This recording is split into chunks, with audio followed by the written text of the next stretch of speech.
right, Interior Secretary Doug Burgum is with me. I'm told you're the 55th Interior Secretary of the United States. Secretary, did you know that? You're 55th on the list, at least according to the internet.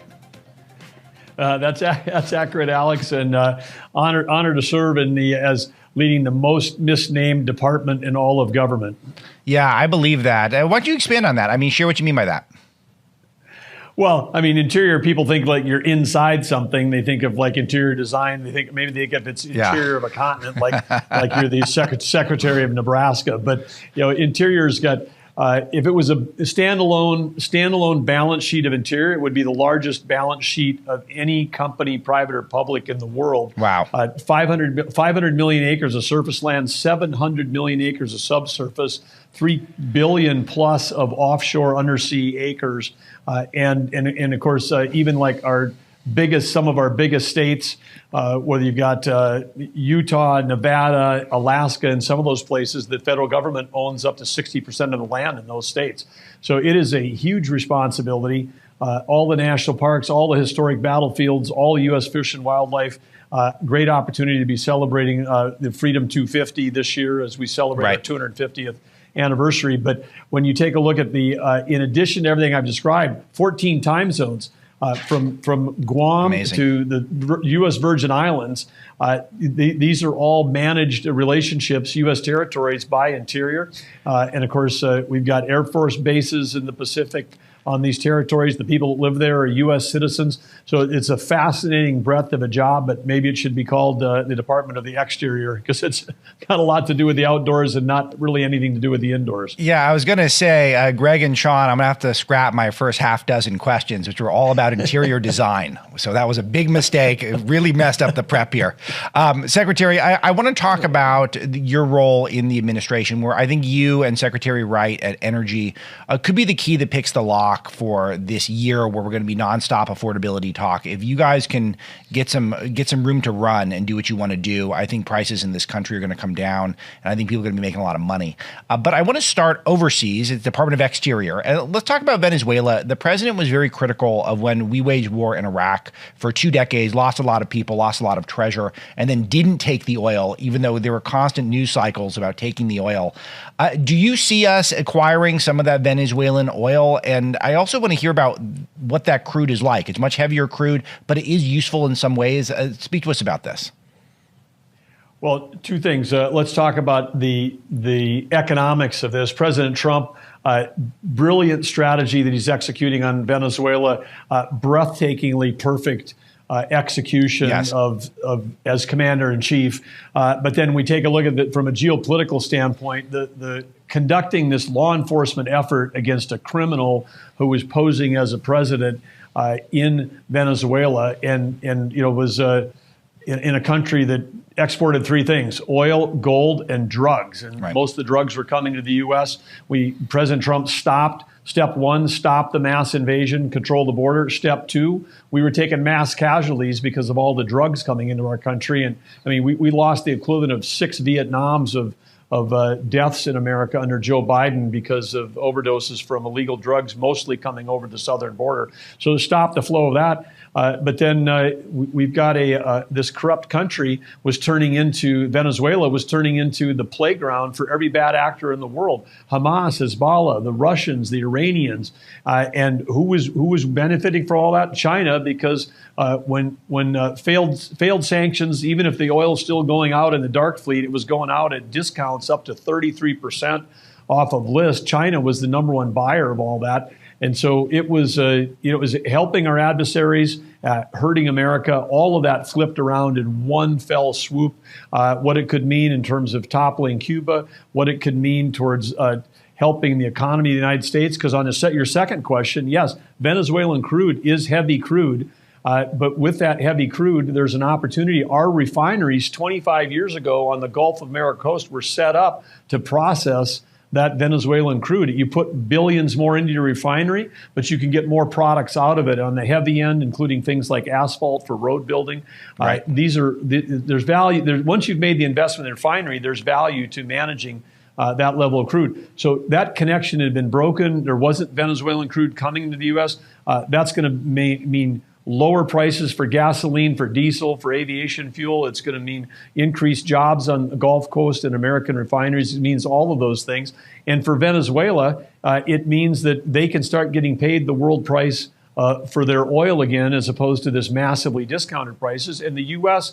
is part of the arrangement we have with the interim authorities in Venezuela, is we control the marketing and the sale of their oil. That's the lever that we have as part of this relationship for providing the security, if you will, to protect Venezuela and to help keep the bad actors out of there, and then get normal relations going from an economic standpoint between our two countries, which is beneficial to both. But when you do that, when they've got the world's largest reserves, bigger than Saudi Arabia, this is a blow to OPEC in that it shifts the center of the dominance, energy dominance, back to the Western Hemisphere, maybe to the Western Hemisphere for the very first time after in a post-World War II era. It's been predominantly controlled by the Middle East, when the Middle East is always full of conflict.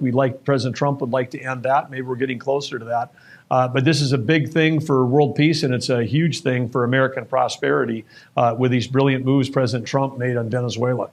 All right, so I want to talk about red state versus blue state energy prices. I live in a blue state. I'm still paying over $5 a gallon for gas. I live in California, so it's the and I dodge tomatoes whenever I have to announce that out loud.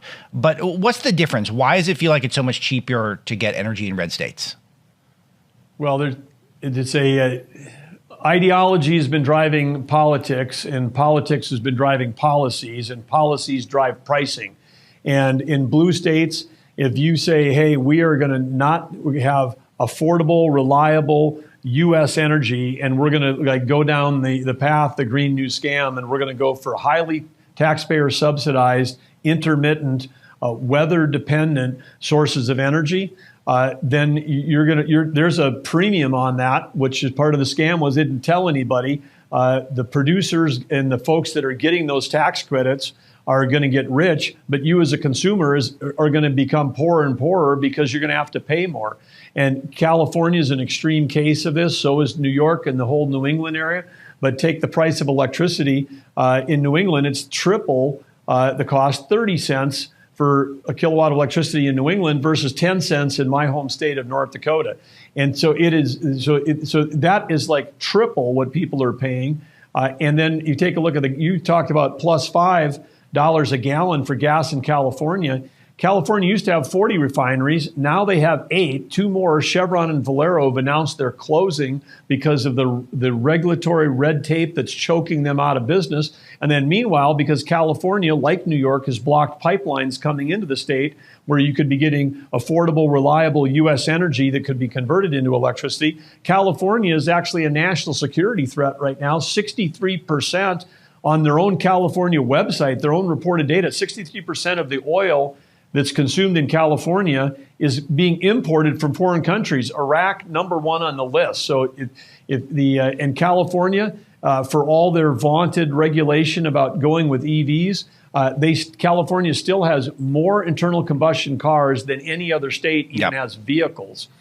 So it is a tax on the citizens of California that is completely unnecessary. It's all driven by ideology and politics. It's not. I mean, we could provide all of the energy that California needs here domestically, secure, reliable, affordable sources. It's the leaders of the state that are creating these rules that are causing these prices to be inflicted on their citizens. All right, so now we're at the west coast of the lower 48. Now let's go to the far eastern northern part of the United States, the 51st state. Of course, I'm talking about Greenland. Secretary, what is the energy resources like in Greenland? I'm hoping, being a little bit tongue-in-cheek here, but I am hoping we acquire it somehow. If we do, what do we get out of it from an energy and a ability to produce standpoint?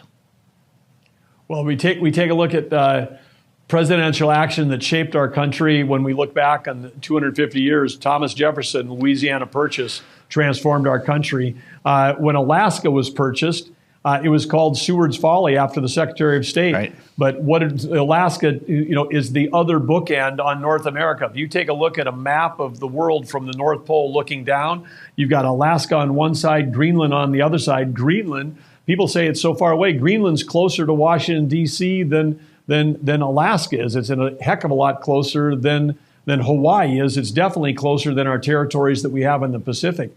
So it is rich in critical minerals. Obviously, China's cornered the market on that. We, as a country, have to get back into the mining and resource production business in our country. But whether it's the critical minerals are there or the strategic location it has, because I know growing up in North Dakota, we had more missile silos than any other state to protect this country from missiles coming from Russia over the top of the North Pole.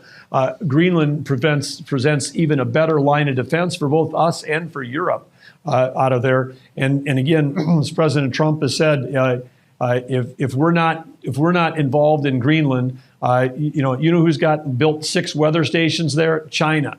You know who's got a presence there? Russia. Everybody wants to encroach in on the Arctic. The Arctic is going to be the new frontier of defense around the Northern Hemisphere. And we need to, it's absolutely, from a national security standpoint, the U.S. needs to have a presence in Greenland. One of the big logical. Yeah. Go ahead. And then but the logical place is for them, our president is someone who can strike a deal.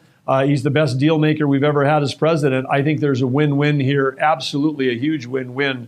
For Denmark, for Greenland, and for the United States. President Trump will find that deal, I'm sure.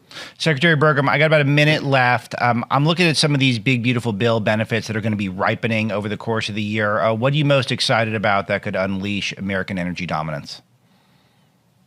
Well, what I'm most excited about is for Americans as it's been renamed, but the Working Families Tax Cut Bill. This thing is, put more money in people's pockets, whether it's overtime, our older citizens with Social Security or people that are working for tips. I mean, this thing is, there's going to be some big refund checks coming to people this year and even more during 2026. So I'm excited about that. But this bill helps us cut red tape. We've cut so much red tape. President Trump said, drill, baby, drill. We got codified in that bill the ability. We've increased the number of permits over the last year, the Biden administration, by 55%. And so the reason why we're seeing record production in the U.S., we're seeing record LNG exports. Those are all things that are driving prices down. Energy is a component of the food you eat, the clothes on your back, the gas in your car, and how you heat your home. President Trump's cutting red tape and getting us back in the business of producing is driving prices down for all Americans. At Secretary Doug Burgum of the Interior, at Secretary Burgum with 2 U's on X the Everything app. Thanks, Secretary. Come back anytime. Thank you, Alex.